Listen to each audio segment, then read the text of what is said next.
Première étape de cette visite est de suivi des installations énergétiques et hydrauliques, la société GIZ d'Amtiman dans le Salamata.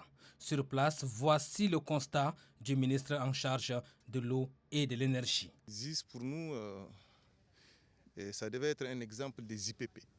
C'est pourquoi la loi 036 libéralisant le secteur est mise en place. Malheureusement, nous nous rendons compte que GIZ trébuche un tout petit peu. Et très rapidement, je pense qu'on va chercher à trouver une solution. Un acte va être pris pour la rétrocession de cette centrale à la SNE. Deuxième étape de la descente des terrains, Mongo dans le Guira. Si GIZ Amtiman ne parvient pas à desservir la ville, à Mongo c'est une prouesse, car les instructions données sont mises en œuvre. De façon inopinée, j'ai fait cet arrêt pour constater si les instructions du ministre sont respectées.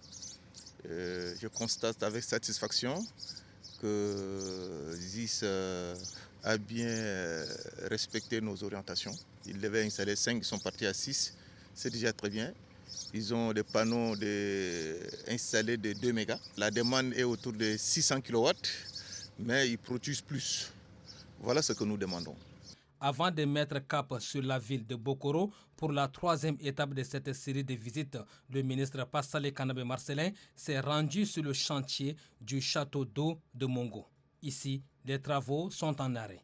Aucune présence des membres de l'entreprise, moins encore des ouvriers.